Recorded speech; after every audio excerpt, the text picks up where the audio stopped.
Et bonjour à tous, j'espère que vous allez tous bien. Salut Raphaël. Salut Julien, bonjour à tous. Bonjour tout le monde. Donc vous pouvez utiliser le chat pour nous faire coucou. Vous pouvez faire comme vous voulez. Donc faire un petit coucou. Vous pourrez utiliser le chat aussi pour poser toutes vos questions. C'est le but de faire des webinars en live. Sinon, vous regarderez tout en replay. Donc n'hésitez pas à interagir pour poser un maximum de questions en tout cas. Donc moi, je vais m'occuper aujourd'hui d'animer et je suis très heureux d'inviter Raphaël Buchard, qui est le fondateur de DPO aujourd'hui, qui va nous parler de RGPD. C'est bien ça? Tout à fait, enchanté à tout le monde. Donc effectivement, Raphaël, j'ai été Attends, on va faire les avocat petites aussi. présentations Oui, après. T'inquiète, parce pardon, qu'on bah, va, on va, on enchaînez va tout le monde. démarrer. T'inquiète. On va démarrer tout ça. Je vais te laisser peut-être partager ta présentation. Puisque donc aujourd'hui, on va parler RGPD et surtout, en fait, moi, je me suis rendu compte qu'on était des grosses nouilles sur le sujet. D'ailleurs, on avait parlé avec Raphaël et avec son associé la dernière fois, parce que je sais plus, on échangeait, je crois que sur LinkedIn, ça parlait un peu RGPD. Moi, je disais, bon, la RGPD, ça sert à rien et tout, c'est un peu naze. Et en parlant avec eux et du coup en mettant en place certaines choses, je me suis rendu compte finalement de l'efficacité que ça pouvait avoir.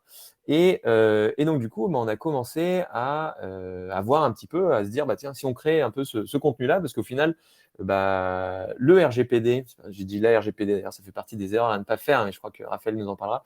Le RGPD, ça peut paraître complexe comme ça. Et au final, j'ai découvert grâce à Raphaël que c'était pas si complexe que ça, parce que ça pouvait se mettre en place assez rapidement, et surtout qu'il existait en fait quelques notions à avoir extrêmement importantes, et que la majorité des boîtes en fait font beaucoup d'erreurs. Et avec Pilotine, on a fait aussi quelques bourdes, et au final, c'est assez facile de les corriger. Et donc c'est pour ça que je t'ai invité aujourd'hui. Alors, je ne sais pas si tu peux partager ta présentation, comme ça on va pouvoir voir le sommaire du jour, et ensuite je vais vous présenter rapidement Raphaël, et après c'est parti, on attaque.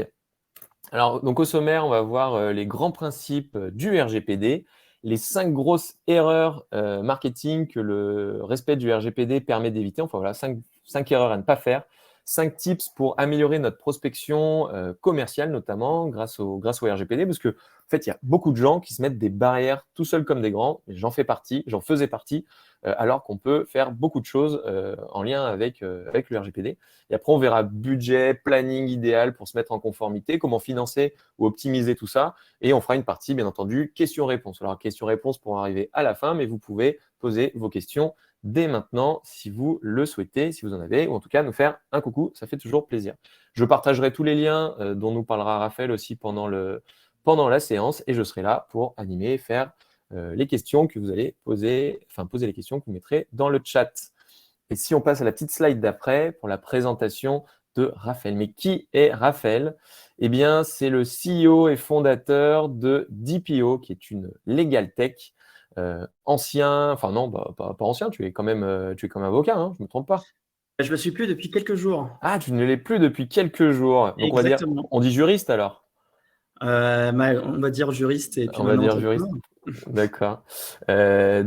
Ancien avocat, en tout cas, âge romain, donc du coup, 36 ans, 36, ouais, c'est ça. 36 ans en âge romain, la classe. Et donc, ta série préférée, 24 heures chrono. Et vous avez ici les coordonnées pour contacter Raphaël si besoin. En tout cas, pour ceux qui sont en live avec nous, n'hésitez pas à ajouter Raphaël sur LinkedIn, donc Raphaël Buchard. Comme ça, si vous avez la moindre question en lien avec ce qui va être présenté par la suite, vous pourrez le contacter directement sur LinkedIn, ou à m'ajouter moi si vous avez aussi d'autres questions. Et Raphaël, je te laisse finaliser ta présentation. Donc, merci beaucoup Julien. Donc effectivement Raphaël, hein, donc tout a été très bien dit. Fondateur depuis un peu moins d'un an de DPO et donc 6 ans avocat dans plusieurs cabinets spécialisés en propriété intellectuelle, nouvelles technologies et donc RGPD, ce qui nous intéresse aujourd'hui. Et donc je vais essayer effectivement de vous montrer un aspect plus sympa et plus ludique du RGPD et tout ce qui peut être vertueux. Et nous donner plein d'astuces pour gagner du temps et de l'argent. Ça, c'est C'est bien. ça.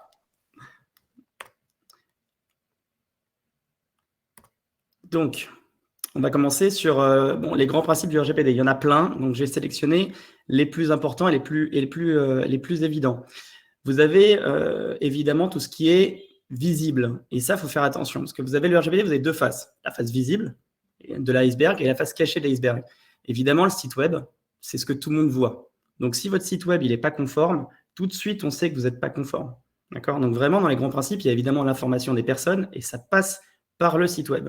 Donc, ça passe par la fameuse politique de confidentialité. Conforme, quand je dis conforme, c'est parce que on peut être tenté de prendre des politiques de confidentialité un peu partout qu'a fait son voisin, mais souvent, il peut y avoir des erreurs. Je pourrais en donner des exemples plus tard. Avoir une politique cookies spécifique aussi, qui est conforme. Avoir un bandeau cookies. Aujourd'hui, tout le monde connaît ça, ça a embêté tout le monde, mais le bandeau cookies, c'est fondamental. Ensuite, en plus de ça, vous devez avoir des informations un peu partout pour les newsletters, pour les formulaires de contact, ce genre de choses. Et puis, vous pouvez avoir un label de conformité que vous pouvez mettre en place sur le site. On en reparlera tout à l'heure, puisque ça peut être aussi source de problèmes si on fait mal les choses. Un point très important, surtout pour certains, c'est de contrôler vos prestataires techniques. Ça, personne n'y pense, mais en fait, c'est un des éléments fondamentaux du RGPD. Contrôler ses prestataires techniques, ça veut dire quoi ? C'est-à-dire que vous avez des hébergeurs, vous avez de l'emailing, vous avez du SIRH, vous avez de la compta, vous avez les bandeaux cookies, etc. Tous ces prestataires qui traitent de la data pour votre compte, vous devez les contrôler. Alors, ce contrôle, on verra après comment ça se fait, mais il y a deux aspects. Si vous êtes prestataire, n'oubliez pas, on en parlera aussi tout à l'heure, de publier le fameux DPA, c'est un Data Protection Agreement, c'est un élément contractuel, on en parlera, mais ça montre votre conformité tout de suite. D'accord ?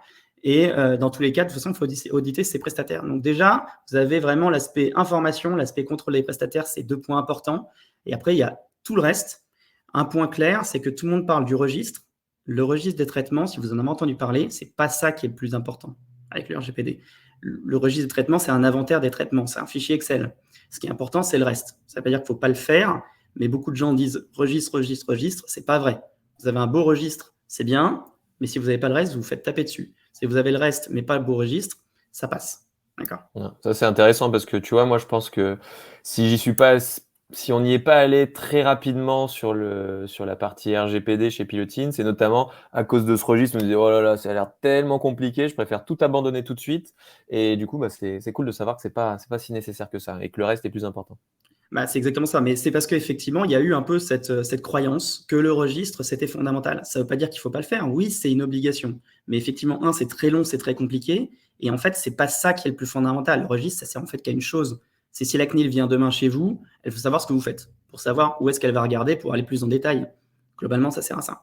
Ça ne veut pas dire qu'il ne faut pas le faire, mais c'est vraiment les dernières choses à faire. Mais en vrai, est-ce qu'il y en a, ils attendent que la CNIL envoie la petite lettre pour préparer ça? Et ça se fait dans ce laps de temps? Ça peut arriver, mais ça, c'est la technique du pompier. Ouais, j'aime bien la technique du pompier. Mais ça existe, effectivement. Donc, on va voir effectivement 5 grosses erreurs qu'on peut voir et avec le RGPD qu'il vaut mieux éviter et que le RGPD permet d'éviter. J'en parlais. D'abord, publier un label RGPD alors qu'on n'est pas conforme. Ça, je le vois partout. C'est-à-dire que je vois plein de structures qui se disent, qui n'ont pas conscience en fait qu'elles n'en sont pas conformes, c'est-à-dire qu'elles ne le font même pas exprès, parce qu'elles pensent avoir fait l'essentiel. En réalité, elles ne sont pas bonnes au niveau RGPD et elles se mettent un logo qu'elles ont trouvé en ligne, GDPR compliant, alors qu'elles ne le sont pas. Et en plus, ça se voit tout de suite, parce que je vous ai dit tout à l'heure que la partie immergée de l'iceberg, c'est le site web. Donc, votre niveau de conformité, on le voit tout de suite. Et ça peut en fait être dangereux. On ne s'en rend pas compte, on se met des bâtons dans les roues. Parce que, par exemple, je suis un prestataire technique. Je dis que je suis RGPD compliant, c'est un élément essentiel de ma prestation. Donc, si je le dis alors que je ne le suis pas, évidemment, en fait, c'est que je mens au client, même si je ne m'en rends pas compte. Et donc, ça veut dire que, comme je mens au client, lui, il peut après se plaindre si jamais il y a un problème demain. Ils peuvent dire, vous m'avez menti dans le cadre du contrat, et c'est pas bien. Voilà. Donc il vaut mieux pas mettre de label du tout si on n'est pas trop sûr, plutôt que de mettre un truc erroné, quoi. Exactement. Sinon, en fait, on se met une épine dans le pied, c'est dangereux. Donc, soit vous êtes passé par quelqu'un qui vous a confirmé que vous êtes conforme et qui vous a fourni un label, peu importe qui c'est, soit vous n'en mettez pas. D'accord ? Plutôt clair. Alors, ça va peut-être parler à... Juste, en revenant sur le truc d'avant, c'est quoi les sanctions exactement? On n'aime jamais parler des trucs pas cool, Oui, tout à mais fait. concrètement, tu vois, j'en sais strictement rien. Je risque quoi? Alors, si tu mets ça, le point le plus. Il ne faut pas vraiment avoir peur de la CNIL, parce que ce n'est pas le risque numéro un ici. Le risque numéro un, c'est vos clients. De toute façon, on verra après avec le reste que le risque principal pour vous, c'est vos clients. Ce n'est pas la CNIL, pas à l'instant T en tout cas. Donc c'est l'opportunité numéro une aussi. Parce C'est le... que en étant conforme, on peut choper des gros clients et en l'étant pas, on risque d'en perdre, quoi. Ou on risque Exactement. d'avoir des histoires. Exactement. Et ça, on le verra après, effectivement. Mais si tu n'es pas conforme, de toute façon, tes clients te demanderont d'être conforme. Et si tu l'es pas, tu peux perdre le client. Ça, je l'ai déjà vu plusieurs fois. Mais là, c'est encore plus fort. Je dis que je suis conforme, c'est un élément essentiel du contrat. Je le suis pas, il le découvre. Il a envie d'arrêter le contrat, par exemple. Il a un élément facile pour faire une rupture du contrat, pour faute. Ok.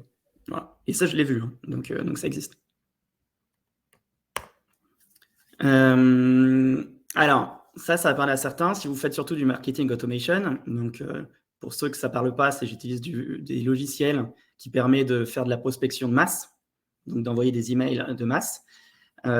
Souvent, vous pouvez recevoir des emails de personnes qui vont dire un peu méchamment « Non, c'est pas vrai, je vous ai jamais demandé mon autorisation, vous n'avez pas eu mon consentement, vous n'avez pas le droit de le faire. » Ça, c'est de manière gentille, on va dire. Donc, ça peut être un peu plus virulent. L'objectif, en fait, si vous êtes conforme, notamment sur l'aspect prospection commerciale et sur l'aspect information au niveau prospection commerciale, vous réduisez drastiquement ce type de problème. Je l'ai vécu moi-même, parce qu'en fait, pour vous expliquer rapidement les règles de prospection commerciale, en B2B, il n'y a pas de opt-in, c'est-à-dire de consentement préalable. D'accord ? Donc en B2B, normalement, dès lors que la personne est en lien avec votre activité, qui peut être intéressée par votre service, vous pouvez la contacter. Par exemple, moi, Julien, je ne le connais pas. Je me dis, il peut être intéressé par le RGPD parce qu'il est chef d'entreprise. Je peux le contacter. On est en B2B, il n'y a pas de problème. Mais ça n'empêche pas que Julien pourrait me dire, mais attends, je connais personne, moi je ne te connais pas, pourquoi tu m'as contacté, etc. Donc en fait, le RGPD, normalement, impose d'avoir une petite mention en dessous. Alors déjà, il y a dans cette mention, il y a écrit le fait que vous pouvez vous désabonner et compagnie. Ça, c'est obligatoire, c'est l'opt-out. Mais il y a aussi toute une information qui permet de connaître les sources de cette information. Et en fait, en donnant ce type d'information et en faisant des liens vers votre politique d'information globale qui informe les personnes sur la manière dont vous traitez les données, ça réduit drastiquement les mails. Moi, c'est-à-dire qu'à l'origine, quand je faisais de la prospection en marketing automation, j'avais le droit en B2B, mais je recevais plein de mails de menaces, avec ce que ça veut dire derrière. C'est-à-dire un mail de menace peut mener potentiellement à ce que la personne, au bout d'un moment, se plaigne à la CNIL, et donc la CNIL vienne au moins m'envoyer une lettre de mise en demeure pour me demander des explications. Il a suffi qu'on fasse une mention très claire, et là, hop, c'était fini. Avec toutes les sources, on n'a plus de problème. Il suffit que tu dises, par exemple, voilà, je vous ai contacté parce que je vous ai trouvé sur le site de la CCI, je vous ai contacté parce que j'ai trouvé votre carte de visite par terre et ça suffit, quoi. C'est ça. Ça, Faut plus juste justifier l'origine, quoi. justifier l'origine. Je vous ai eu peut-être via du réseau social, LinkedIn. Je vous ai eu peut-être via des webinaires. Voilà, genre Donc de en choses. gros, parce que moi j'ai fait pas mal de webinaires sur la prospection LinkedIn par exemple, il suffit qu'on utilise des outils de prospection automatisés et on récolte les données des gens et après on les met dans Drop Contact par exemple et puis ça génère l'adresse mail de la personne. Si on utilise ça en disant vos données viennent de Drop Contact, on est clean. C'est ça. Dès lors que c'est en B2B, bien sûr. Bien sûr. Et si c'est pas les adresses Gmail, Orange, C'est Wanadoo, tout ça. ça, mais on a Exactement. les adresses mail pro. Exactement. En fait, en B2B, tu peux vraiment globalement faire un peu ce que tu veux à partir du moment où la personne elle est vraiment intéressée par tes services. C'est-à-dire que moi, RGPD, je vais peut-être pas aller voir un boulanger. D'accord ? Par contre, dès qu'il y a un lien réel entre mon service et la personne, j'ai le droit en B2B. Et après, il suffit juste d'informer sur à peu près comment j'ai eu l'information. Mais même pas de manière si précise. Tu vois, je peux même pas obligé de dire c'est J'ai trouvé sur Internet. Ça peut être, peut y avoir plusieurs types de sources. Parce que sinon, après, ça crée une usine à gaz aussi. Si à chaque mail, tu dois savoir d'où vient l'information, c'est impossible. Non, tu peux tenter un truc drôle en disant j'ai votre contact, mais je vous dirai pas d'où il vient. Ouais, et puis il vient de quelque contactez-moi. part. Ok, ça roule. Il y a une grosse croyance là-dessus, effectivement, parce que moi, je donne des cours dans des écoles et tous les étudiants, à chaque fois, me disent mais c'est interdit, on n'a pas le droit, machin. Donc, effectivement. On a des structures, donc on arrive, on commence à les conseiller. En fait, ils se restreignaient en termes de prospection parce qu'ils pensaient qu'ils n'avaient pas le droit. Voilà. L'opt-in, pour finir, c'est le consentement préalable, c'est en B2C. Okay, et encore, c'est en B2C, mais c'est que si j'ai aucun lien avec la personne, par exemple, si elle a été cliente, j'ai le droit de lui envoyer de la prospection commerciale, même si elle ne l'est plus, pendant une durée de 3 ans. Et en B2C, ça ne marche aussi, cet opt-in, que pour l'email et SMS. C'est-à-dire que par voie postale ou par téléphone, il n'y a pas d'opt-in. Bon, alors, juste une petite précision, c'est pour le téléphone. Si vous faites du téléphone en B2C, n'oubliez pas Blocktel qui existe. C'est une autre forme, c'est-à-dire que Blocktel, vous savez, tout le monde nous appelle tous les jours sur notre fixe, pour ça que plus personne n'a de fixe. Pour les CPF, là. Pour les CPF et tout, là.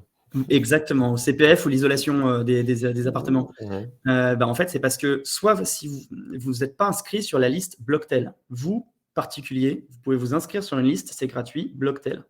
Si vous le faites, on ne peut plus vous appeler. Mais si vous ne le faites pas, on peut continuer à vous appeler. Donc concrètement, pour vous qui êtes une société, vous devez d'abord aller voir sur Blocktel si la personne que vous voulez appeler est dessus. Et ça, c'est en B2C. OK ? Bon, on va rester moderne, on va rester sur le digital. On dit qu'on appelle personne, qu'on n'envoie pas de courrier et tout. Non, dans ce cas-là, c'est bon. Cool. Donc en gros, on est en B2B, on peut bourriner de ouf. C'est parti. Il suffit juste de dire où on a trouvé l'info, quoi. C'est ça. Alors, donc, troisième erreur qu'on peut voir, c'est plus royaliste que le roi. Donc, ça revient un peu avec ce qu'on vient de dire, mais l'exemple typique, c'est la case à cocher. J'ai un formulaire de contact. Je mets une case à cocher disant vous acceptez que je vous envoie de l'information. Pas besoin. À partir du moment où vous me demandez de l'information, surtout en B2B, déjà, je n'ai pas besoin du consentement préalable, mais en plus, vous me demandez de l'information. Vous venez me voir. Donc, à partir de ce moment-là, il y a eu un acte positif pour venir me voir. Donc, je n'ai pas besoin de vous demander l'autorisation de vous envoyer de la prospection. D'accord ? Du coup, donc on ne demande pas l'opt-in. Donc le fameux opt-in, c'est quand les gens doivent cocher quelque chose pour dire j'accepte, ou des fois même on envoyait à un moment, là, nous par exemple on est chez ActiveCampaign, outil de marketing automation qui envoie les mails automatiquement. De base, si on ne fait pas les réglages, il envoie un mail à la personne pour dire êtes-vous bien sûr de vouloir recevoir le mail ? Il faut cliquer sur oui, c'est le truc, ça prend 4 clics, ça prend 5 minutes, c'est super relou pour tout le monde. Alors qu'en fait, voilà, en B2B, on n'a pas besoin du tout de mettre tout ça en place, quoi. C'est ça. Il faut mettre juste une petite phraseounette, c'est ça ? Une petite phrase qui dit on va vous envoyer des mails, mais il n'y a pas besoin de cocher, quoi. Et en fait, il faut faire juste opt-out, c'est-à-dire le fait de pouvoir se retirer de la base, et effectivement la petite phrasonnette, c'est tout. Ok, donc en B2B, vous embêtez pas à mettre des cases partout, sauf un point, c'est si vous voulez envoyer des bases, vendre ou louer des bases à des tiers. Donc là, évidemment, il n'y a pas de En général, ça se fait assez peu en B2B. Je suis d'accord, ça se fait très peu, donc voilà, il n'y a que cette petite exception. Ouais. Okay. Par exemple, nous, on avait un média, Lieu Entreprise, et ce média-là, effectivement, les gens qui vont, par exemple, s'inscrire sur le média, c'est des coordonnées qu'on pouvait après diffuser à d'autres clients. Donc, il y avait effectivement bien la phrase. Mais par exemple, chez Pilotine, nous, on ne revend pas nos bases à d'autres personnes. Donc, pas besoin de mettre tout ça. Cool. Pas besoin. Donc, pas besoin de case à cocher. Il y a juste besoin de l'opt-out et de la petite mention. Facile. L'autre point, c'est la base de données. Donc, évidemment, le RGPD vous impose normalement, alors il y a des questions de durée de conservation notamment, et donc ça vous impose en fait de mettre à jour des bases. Souvent, on va trouver des gens qui ont des bases depuis 15 ans. Ça, c'est pas possible. Voilà. Normalement, vous avez un client qui part, vous pouvez garder ces données à titre de prospection, je parle uniquement à titre de prospection pendant 3 ans. C'est-à-dire, vous avez le droit de le shooter pendant 3 ans, sans problème, tant qu'il ne s'est pas opposé. Vous avez tout à fait le droit de faire un J-15, un J-14, un J-13, etc. Lui envoyer un mail lui disant hey Coco, est-ce que tu veux bien venir est-ce que tu veux bien qu'on continue à t'envoyer de la prospection parce qu'on n'aura bientôt plus le droit. Voilà. Juste, il faut que ça soit un acte positif. Il faut que la personne ait cliqué sur un bouton. Là, pour le coup, il faut vraiment que ce soit positif. Mais si vous faites ça, vous pouvez en envoyer autant que vous voulez, tant que la personne ne s'est pas opposée, jusqu'à J0, vous pouvez la relancer pour relancer ce débat, ce délai de 3 ans. Alors ça c'est intéressant. Donc en gros, on est en B2B, on a le droit de choper les coordonnées de tout le monde tant que c'est du B2B et que c'est en lien avec notre métier. On n'a pas besoin de lui demander le consentement, on n'a pas besoin de tout ça, on lui laisse juste l'opportunité de se barrer. Pourquoi au bout de 3 ans, on ne pourrait pas juste dire tiens, on remet son email sur le tapis? Pourquoi on est obligé de lui redemander alors qu'à la base, on ne lui a même pas demandé? Est-ce qu'il y a vraiment une obligation là-dessus? C'est une bonne question, c'est parce que la CNIL ne fait pas de distinction B2B, B2C. Mais c'est une excellente question. Saligo. Et ouais, donc, Et juste le fait qu'il ouvre nos mails ou qu'il clique sur nos mails, c'est pas suffisant, parce qu'en gros, on peut non, justifier qu'il est intéressé. qu'il ouvre le mail, non. Parce que Et par ouais, exemple, nous, ActiveCampaign, il nous oblige, on n'est pas obligé, mais quand les stats, on voit que c'est un peu moins bon, on nettoie en disant tous ceux qui n'ont pas ouvert ou cliqué sur un de nos emails sur les 6 derniers mois ou les 12 derniers mois, par exemple, eh ben, on les dégage. Comme ça, on garde que des cliqueurs, quoi. C'est-à-dire qu'au bout de 3 ans, il faudrait leur demander s'ils souhaitent continuer La logique, à ouais. obtenir Après, je te rejoins et je pensais que toi, tu as la même chose que toi. C'est-à-dire qu'en toute logique, ça n'a pas de sens. Mais comme la CNIL dit qu'il faut le faire et qu'elle ne fait pas de distinction B2B, B2C pour ça, il Ou vaut mieux alors la on le désabonne et on le réabonne 1 minute après. En soi, là, hop, c'est un nouveau prospect. Sauf si lui, par contre, c'est opposé. Là, tu n'as vraiment plus le droit, il n'y a plus de débat. Ok. Bon, Ok. faudrait une petite magouille là-dessus. Alors. Il faut trouver une petite magouille, mais en fait, parce que la réalité, c'est comme il y a une obligation de durée de conservation qui est de toute façon de 3 ans, ben, il faut pouvoir montrer qu'on le fait effectivement de manière structurelle. Ouais. Alors après, petit message en passant, en général, tout ce qui est lié au RGPD, c'est juste des bonnes pratiques parce que quelqu'un qui est dans votre base depuis 3 ans, qui n'a pas ouvert un de vos emails, Bien qui n'a pas sûr. cliqué sur un de vos emails et tout, de toute façon, c'est le pire des prospects. Il abîme votre note de délivrabilité, il fait en sorte que vos emails passent plus en spam. Enfin, c'est une catastrophe. Donc, de toute façon, il faut les dégager bien plus tôt que 3 ans avant, quoi. Ce qui est C'est ça. dommage, c'est que par exemple, nous, sur notre base de, je sais pas, on a peut-être 20 000 personnes, on en a 10 000 qui consultent régulièrement nos mails, 5 000 qui cliquent régulièrement sur les mails. Bah, eux, les 5 000, on va se battre pour les garder. Mais les 5 000 qui n'ont jamais rien fait de toute façon avec nous, il faut les virer le plus rapidement possible, quoi. C'est ça, tout à fait d'accord. C'est exactement ça. Finalement, ça permet d'avoir une base saine à la fin. Alors, et donc ça, on en parlait plus tout à l'heure, en fait, un peu de manière sous-jacente, c'est devoir annoncer à son client qu'on n'est pas conforme. Ça, moi, je l'ai vu 100 fois. Je m'explique. C'est, par exemple, vraiment l'exemple typique, c'est je suis sous-traitant. Donc, c'est-à-dire que je suis un prestataire technique. Je fais de la maintenance, je suis un hébergeur, je suis un CRM, je suis un outil métier, SIRH, peu importe. Voilà. Moi, mon activité, c'est ça. Mon client, vous avez 100% de probabilité que sur les 12 prochains mois, vous receviez un audit qui vous demande si vous êtes conforme. Si vous ne l'êtes pas, bah, vous n'avez plus que 2 options. Bah, déjà, ça veut dire que vous êtes obligé de dire à votre client que vous n'étiez pas conforme. Ça, c'est quand même pas terrible. Souvent, il n'est pas content. Donc, s'il décide de vous garder, il y a 2 options. Soit vous mettez en conformité tout de suite, soit de toute façon, il ne vous garde pas. Voilà. Donc ça, c'est vraiment une question de croissance et de pérennité de votre activité. Et ça, c'est assez récent. C'est-à-dire que le RGPD existe depuis 4 ans. Avant, il n'y avait pas trop ce phénomène de contrôle des prestataires techniques. Il était encore un peu mis de côté, mais c'est plus vrai. Et nous, on le voit, hein, on voit qu'il y a une accélération de ce côté-là. Nos clients qui étaient prestataires, ils n'avaient jamais reçu d'audit de conformité de leur vie en 10 ans d'expérience, et là, ils en reçoivent. Voilà, et de plus en plus. Et c'est vrai que nous-mêmes, on fait le contrôle des prestataires techniques. Votre sous-traitant, il n'est pas conforme. On voit que tel sous-traitant n'est pas conforme. On est obligé de le dire à notre client. Il y en a qui sont quand même pas très contents. Et il y en a même un qui s'est arrivé qui décide de quitter son client. Son prestataire, pardon. Ouais, par exemple, ça, nous, on avait le cas où on a des gros prospects. En fait, par exemple, chez Pilotine, nous, on fait des sites internet entre, on va dire, 8 et 40 000 euros. C'est notre cœur de cible, donc pour de la PME, ETI. Et quand on est sur des projets un peu plus gros, des sites à 100 000, 150 000 euros, des fois, on a vu multilingue, multisite, multimachin, tout ça sur de la grosse boîte.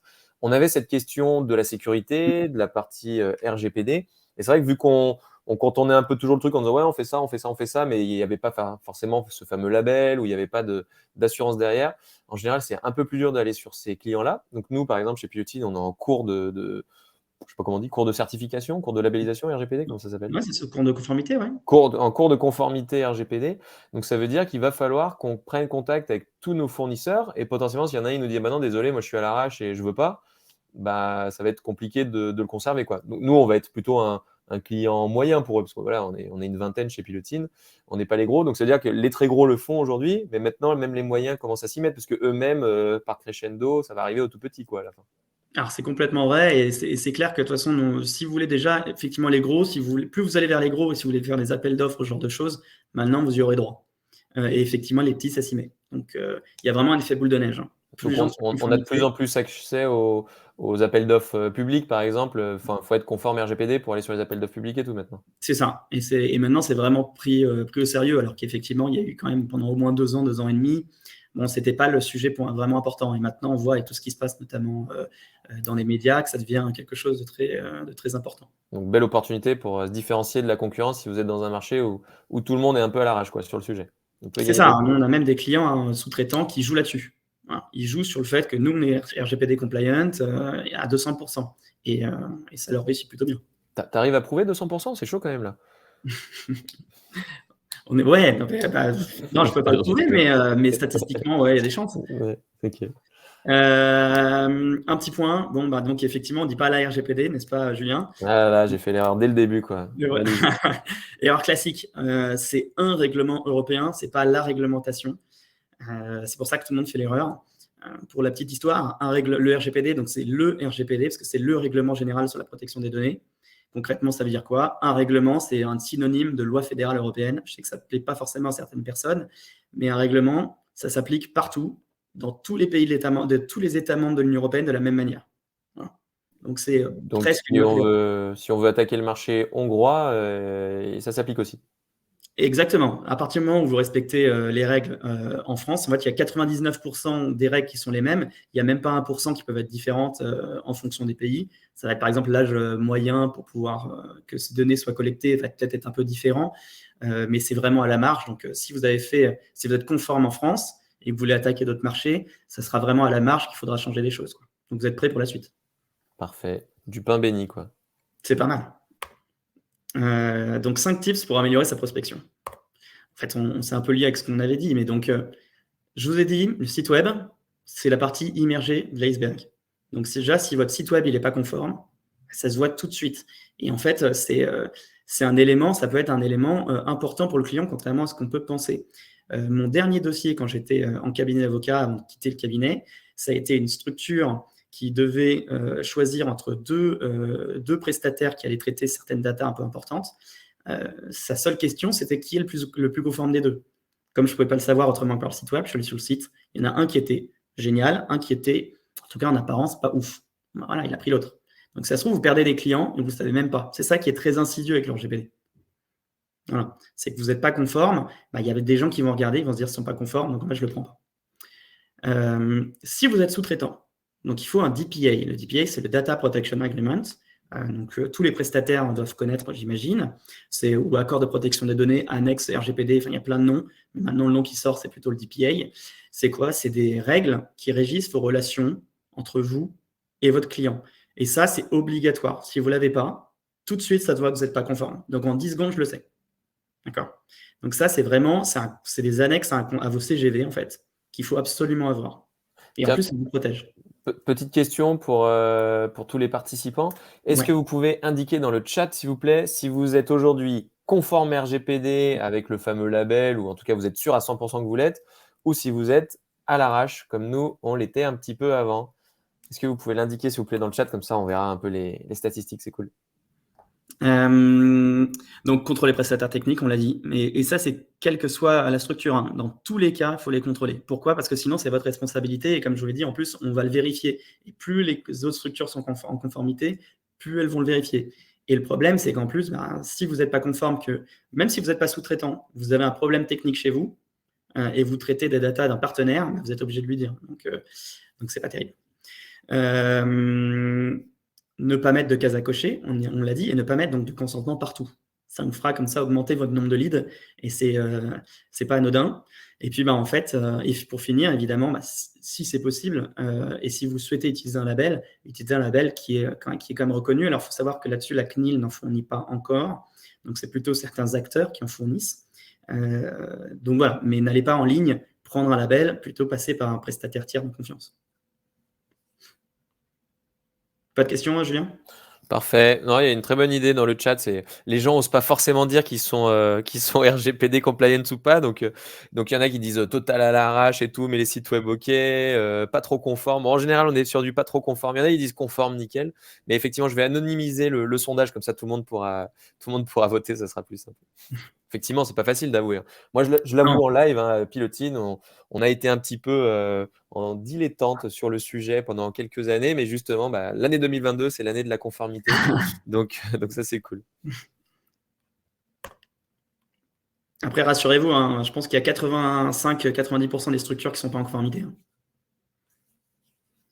en France.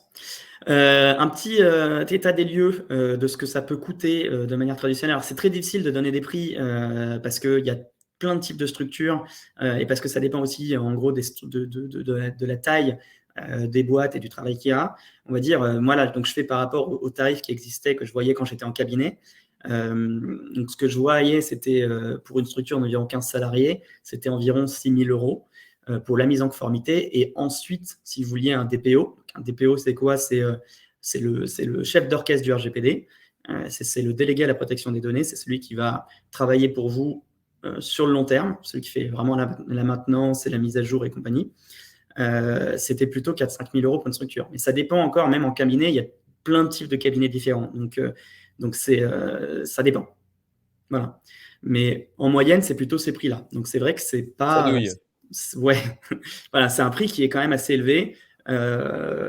Et surtout qu'en instant T, on n'a pas l'impression que ça crée de la valeur ajoutée en instant T, alors qu'en fait, ça en crée. Mais c'est vrai que tout de suite, c'est plus des contraintes. Donc pour ce prix-là, c'est délicat. Moi, perso, j'irai pas. Ouais. Et combien de temps ça prend à un DPO par semaine ou mois de faire son taf de DPO dans une PME, enfin, une petite PME de 20-30 personnes? C'est une bonne question. C'est une question à laquelle j'ai du mal à répondre parce que nous, on accompagne déjà une soixantaine de structures. Donc, en fait, je pense qu'un DPO interne n'est pas nécessaire. Je pense que donc pour un DPO interne, il est vraiment nécessaire pour une très grosse structure où là, il y a des sujets tout le temps, tout le temps, tout le temps, tout le temps, tout le temps. Sinon, pour une structure PME, il vaut mieux avoir un prestataire externe. Ça ne vaut pas le coup d'avoir un salarié. Je pense Ok. que, sauf On a si. des clients qui ont un salarié, ils sont une quarantaine, cinquantaine dans la boîte, et il y a Ouais. un salarié. Après, je pense qu'il doit prendre, je sais pas, un 10% ou un quart de son temps quoi, sur Alors, le sujet. effectivement, là où tu as raison, c'est que ça dépend après de quoi on parle. C'est-à-dire que t'as des entreprises qui embauchent un DPO en tant que tel à temps plein. Mais tu peux avoir sinon un salarié qui va avoir une casquette DPO.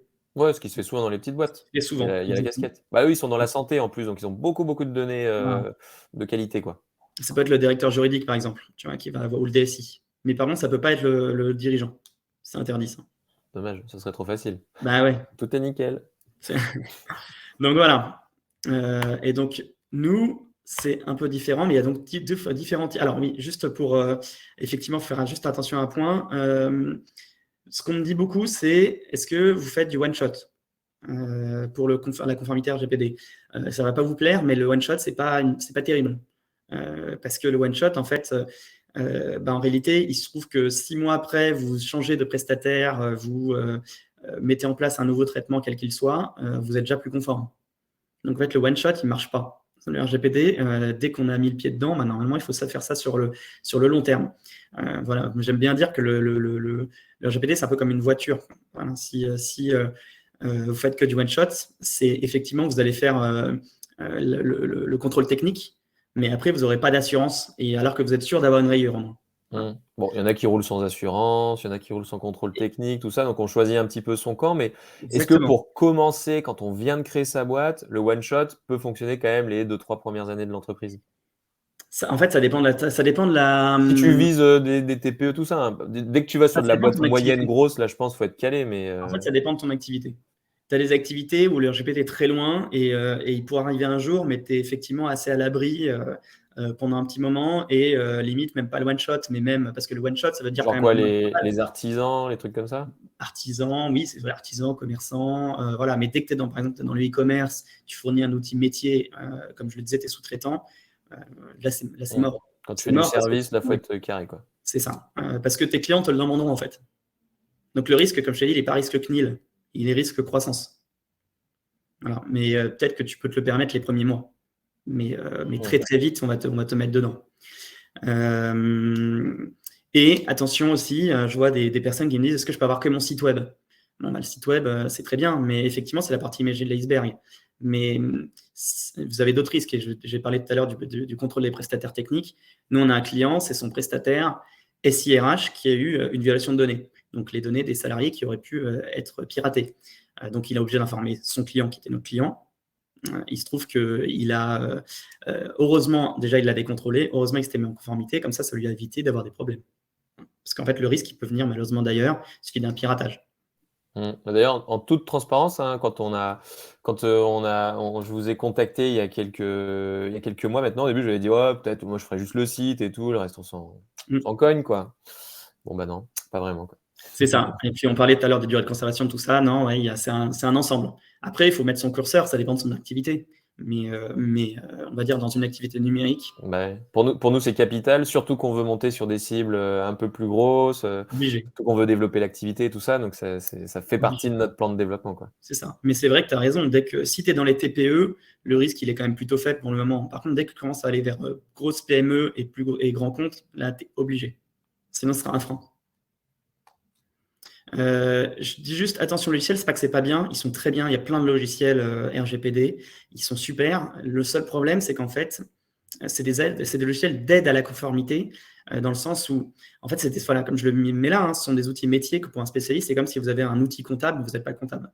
Donc, en fait, vous avez des outils métiers qui vont fournir des éléments, mais par exemple, ils ne vont pas vous dire si vous êtes sous-traitant. Donc, en fait, vous ne savez rien et vous ne savez même pas s'il faut mettre le document sous-traitant, alors que c'est peut-être le truc le plus important pour vous.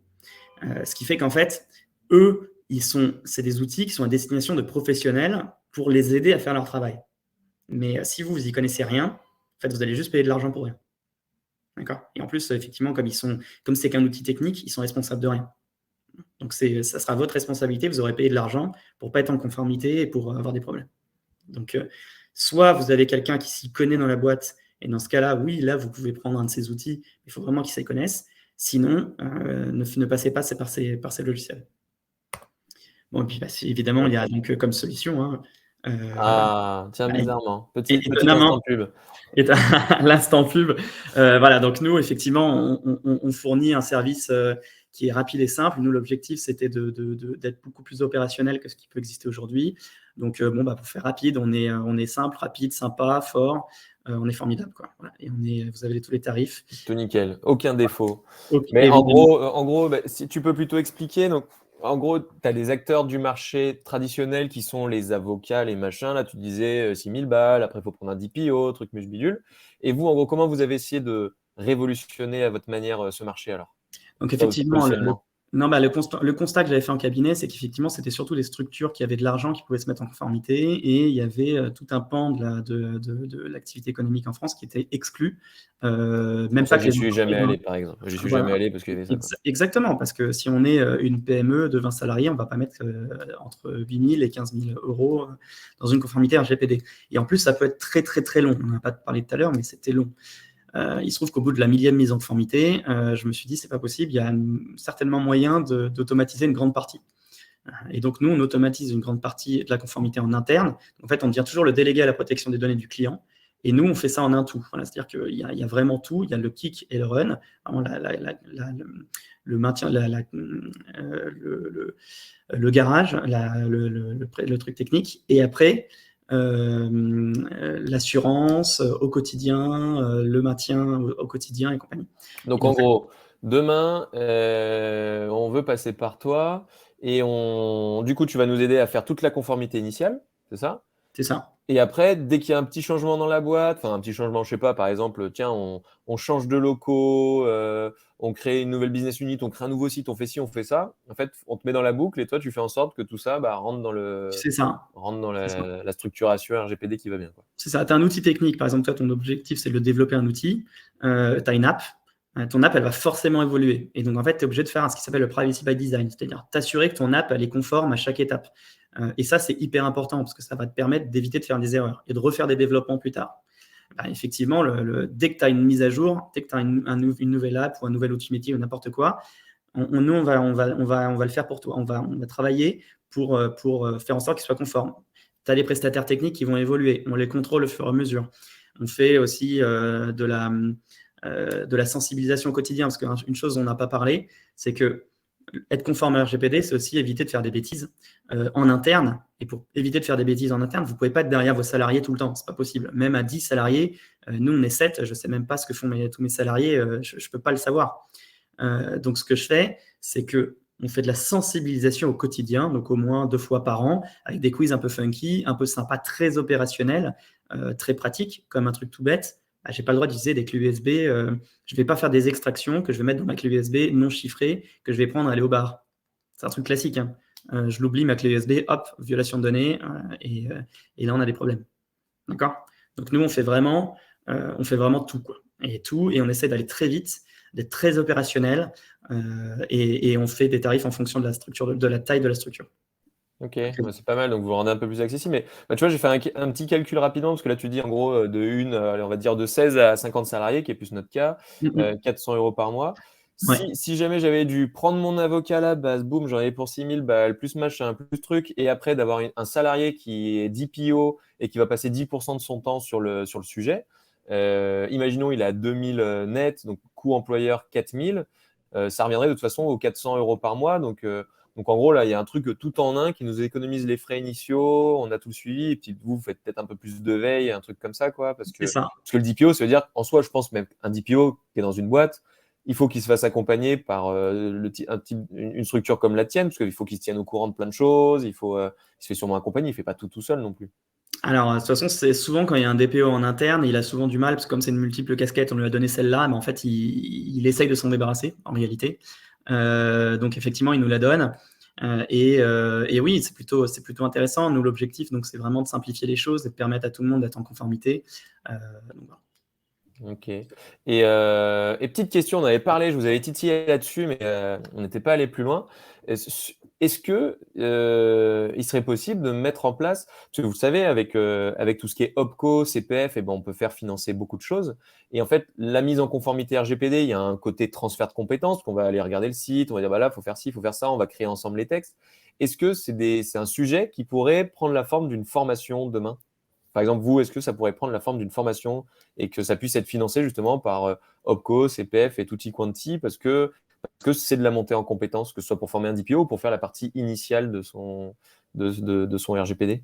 Alors, pour la mise en conformité pure par un prestataire externe comme nous, je ne suis pas sûr. En revanche, effectivement, oui, pour de la formation RGPD, ça passe en OPCO. Effectivement, là, ça dépend de la stratégie de la structure.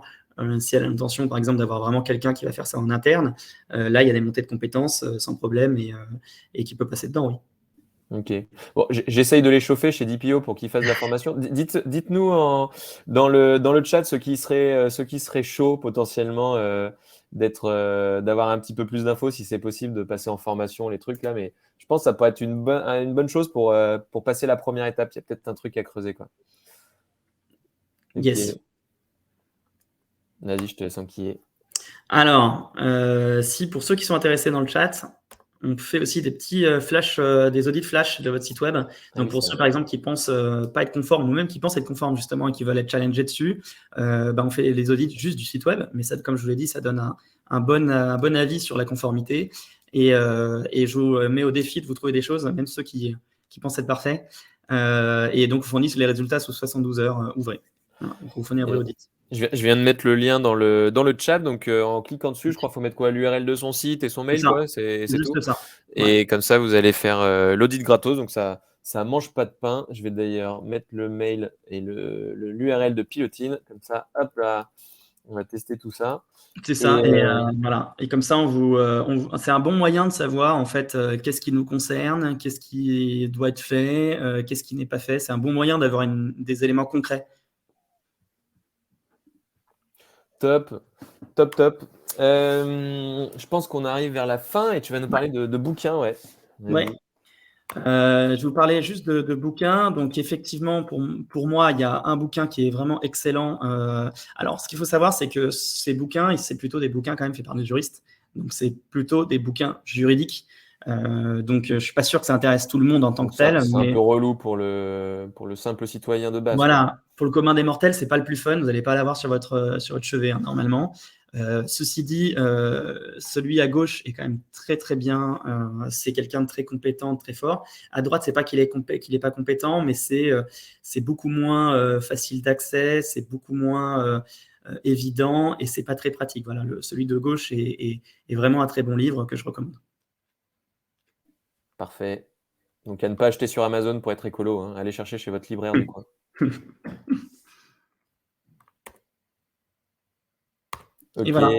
Pour aller plus loin, effectivement, vous pouvez retrouver sur la chaîne YouTube de Pilotine d'autres replays de webinars tout aussi intéressants que celui-là sur d'autres thématiques, la prospection, WordPress, machin. Donc, en gros, si vous voulez monter en compétence sur les sujets du digital, on a pas mal de vidéos disponibles sur notre chaîne YouTube. Donc, je vous mettrai le lien après.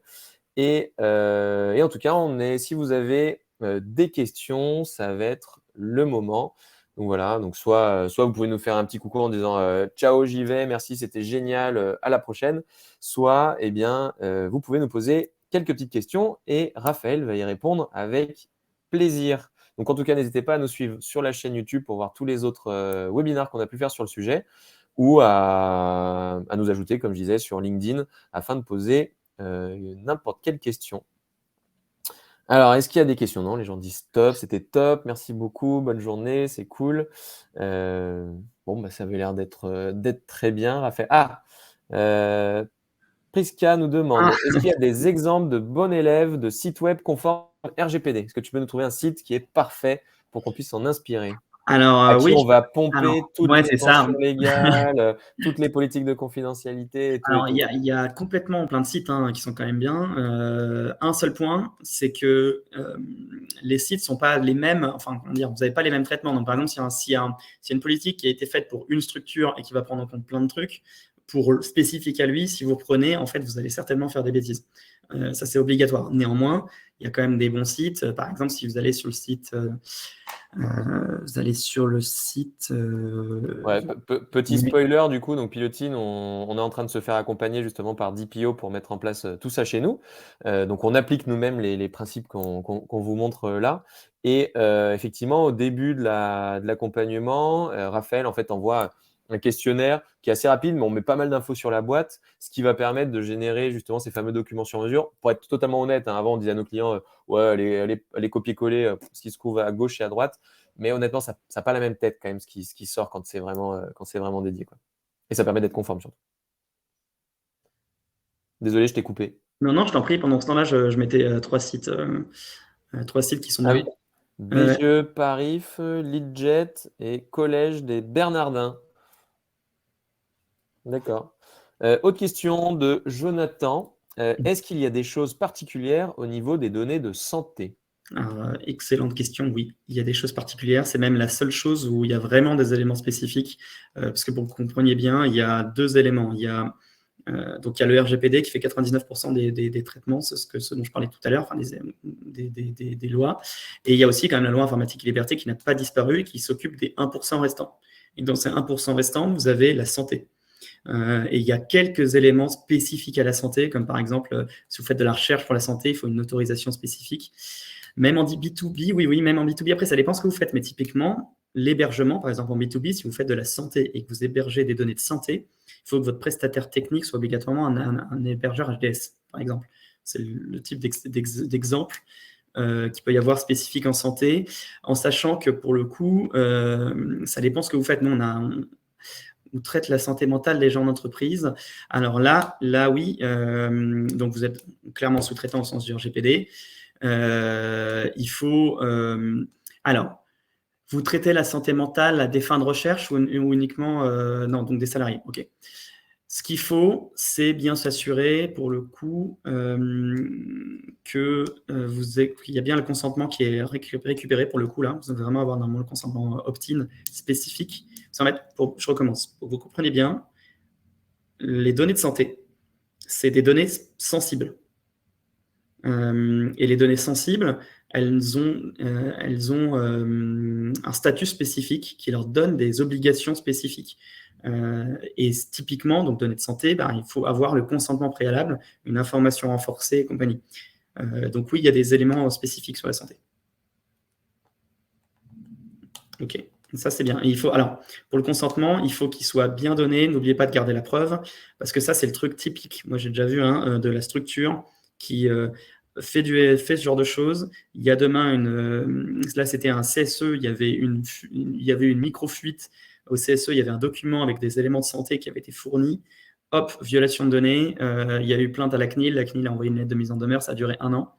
parce que la CNIL ne rigole pas sur les santé. Mais voilà, oui, il y a des obligations comme consentement, sécurité très renforcée, HDS pour l'hébergement et compagnie. Mais n'hésitez pas à me contacter si vous voulez, je vous donnerai plus d'infos.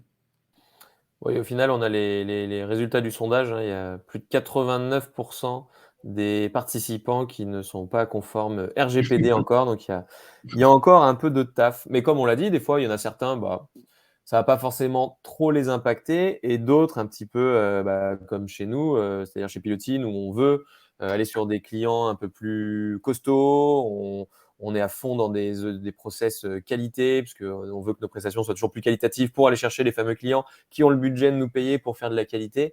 Bah, on est obligé d'aller sur ce terrain-là pour bah, monter en gamme. Et comme tu l'as dit, au final, bah, une fois que tu as mis en place la base et que tu as le fameux suivi, que tu as le label, au final, c'est pas si compliqué que ça, et c'est pas trop restreignant, en fait. Je peux se dire restreignant, moi aussi, je pense. C'est pas trop restrictif. Non, c'est pas trop restrictif. Donc au final, on a encore toutes les portes ouvertes, et je pense qu'effectivement, bah, parmi les 90% qui ne sont pas encore compliant, là, niveau RGPD, bah, c'est sûrement ceux aussi qui se mettent eux-mêmes des verrous en n'envoyant pas des campagnes, en essayant pas de, voilà, en gros, on peut encore siphonner des bases de données, contacter qui on veut. Exactement. On n'est pas obligé de mettre des textes dans tous les sens sur le site. Ils sont juste dans certains endroits, là, sur la page politique de confidentialité, politique de cookies. Il n'y a pas besoin d'en mettre de partout. Et la majorité des gens, ils en mettent des tartines de partout. Ils compliquent tellement le truc. Et en plus, ils sont même pas compliant. Donc, c'est un peu dommage. Vaut mieux être Bah, compliant et simplifier son site et avoir une meilleure stratégie de prospection digitale que d'essayer de faire 2-3 trucs pour faire genre, ne pas l'être, et au final, plus se compliquer la vie qu'autre chose. c'est exactement ça, hein. Et pour vous donner un exemple, hein, moi, j'ai rencontré une structure avec maintenant un de nos clients qui, on lui avait toujours dit, tu n'as pas le droit de faire de la prospection en B2B, d'aller chercher des données, d'utiliser du Pipedrive, du HubSpot, de ne sais quoi, du Drop Contact, c'est totalement interdit. Et donc, en fait, il se freinait. Et depuis que maintenant il sait faire ça, bah, évidemment, il a sa croissance qui augmente. Ouais. Évidemment. Euh, ouais, Petite question oui. très importante dont on n'a pas trop parlé sur les sites. À quel point on a le droit d'utiliser, enfin, sans demander le consentement, de mettre Analytics? Parce que la majorité des gens bloquent Analytics avec les plugins. Est-ce qu'on est obligé de bloquer Analytics et donc de perdre 50% de son trafic, ou on a le droit de le mettre sans demander le consentement? Alors, vague question, parce qu'en fait, la réalité, c'est que la CNIL ne donne pas de réponse claire. Elle dit, voilà des outils dans lesquels il n'y a pas Google Analytics qui permettent, qui ne nécessitent pas le consentement préalable, voilà, comme Matomo, c'est le plus connu aujourd'hui. Et donc pas Google Analytics. Mais en fait, il y a pas elle explique pas pourquoi, parce que la réalité, c'est que normalement, Google Analytics, il y a quasiment tout qui est anonymisé, donc ça sort du RGPD. Donc en fait, normalement, ça sort du RGPD, il n'y a même pas besoin de consentement. Donc pour l'instant, moi je suis en discussion avec elle là-dessus parce que je ne comprends pas sa position, il y a toujours eu le principe normalement qu'il n'y a pas besoin d'avoir le consentement préalable. Elle n'arrive pas à expliquer pourquoi ce n'est pas le cas. Donc pour l'instant, moi tant que je n'ai pas d'informations claires, je pars du principe qu'il n'y a pas de raison pour que ce ne soit pas le cas. Néanmoins, là où il y a quand même les lignes commencent à bouger, c'est en Autriche. Peut-être vous en avez entendu parler, ils en ont parlé beaucoup aux infos. Il y a 2 semaines, il y a la cour, l'équivalent CNIL autrichienne, qui a interdit de facto Google Analytics en Autriche. Ah, Parce j'ai qu'elle eu. considère que c'est contraire au RGPD. D'accord. Mais pour l'instant, en France, on peut y aller, personne ne peut se faire attraper pour l'instant en Alors, suivant Analytics. mais les choses changeront. Pour l'instant, moi, je ne fais pas de recommandations autres parce qu'effectivement, il y a le côté, tout le monde l'utilise et c'est quand même compliqué de revenir dessus. Il n'y a pas de position claire. Mais les choses vont certainement changer dans les prochains mois puisqu'il y a eu une association qui avait attaqué une centaine de boîtes en France pour utiliser Google Analytics. Donc, de toute façon, quand il y aura une décision, on en saura plus. Et pour l'instant, c'est un peu un flou juridique. Donc on peut y aller franco, et dès que la décision est tombée, soit on continue parce que ça a été autorisé, soit on arrêtera, quoi. C'est ça. Ah, Il y c'est avait chiant ça deux. quand même. C'est un peu chiant, oui. Ouais, Ouais, c'est un peu chiant. Après, il y a des alternatives qui se créent, mais c'est quand même un peu chiant. mais À Analytics, voir ce qu'il y a. c'est puissant quand même, c'est pas mal. Ouais, je suis d'accord. Donc non, non, ça poserait un vrai problème. Et puis, bon, il y a un autre sujet qui est plutôt éthique et économique que RGPD, mais c'est que, comment dire, s'il n'y a plus de cookies analytics ou publicitaires, il n'y a plus d'Internet gratuit. Et donc, ça posera quand même un problème. Il y a 2 questions. Donc, il y avait une Ouais. question. Attends, Je je ne vais l'ai pas. lire. Pour être plus compliant, il faut pouvoir le prouver. Donc c'est le Donc, ça, c'est fameux vrai. DPA, quoi. Alors, c'est plusieurs choses. Et ça, c'est vrai. C'est par exemple, tout à l'heure, à Jonathan, je lui disais, par exemple, si tu as l'opt-in, le consentement de tes salariés pour la santé, il faut effectivement pouvoir le prouver après. Donc, il faut garder les éléments de consentement. Si c'est qu'à l'oral, tu ne peux pas le prouver. Donc, ça pose un problème. Même si tu le fais, en fait, tu ne pourras pas le prouver que tu le fais. Donc, oui, quand on fait quelque chose, il faut pouvoir le démontrer. Il n'y a pas tant d'éléments que ça, hein, mais il faut pouvoir le démontrer. Et puis, sur les outils no-code, il n'y a pas de, Oui. y a pas de Question de restriction. Jonathan que pensez-vous des outils no-code versus le RGPD? Jonathan, faute, on ne dit pas la RGPD, le RGPD. Très important. Il n'y a pas vraiment d'opposition entre no-code et RGPD. On peut utiliser des outils. En fait, le RGPD s'applique dès lors qu'il y a un outil qui traite de la data. Donc, no-code, ça veut juste dire que vous ne faites pas du code, mais ça ne veut pas dire que ça ne traite pas de la data. Ok, là, le lilolo. Parfait. Bon, bah, c'est cool. Bah, merci beaucoup, Raphaël, Merci à de nous toi. avoir présenté tout ça, de nous donner des pistes, de nous montrer ce qu'il faut faire, ce qu'il ne faut pas faire, là où on se met des bâtons dans les roues tout seul comme des grands.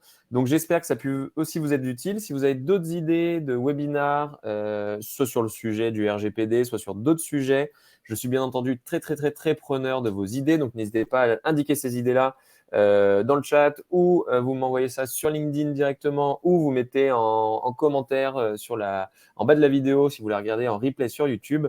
Quoi qu'il en soit, Raphaël, merci beaucoup. Je vous souhaite tous une excellente prospection, une excellente digitalisation, compliant RGPD bien entendu. Et puis à la prochaine. Ciao, À la ciao. prochaine. Au revoir.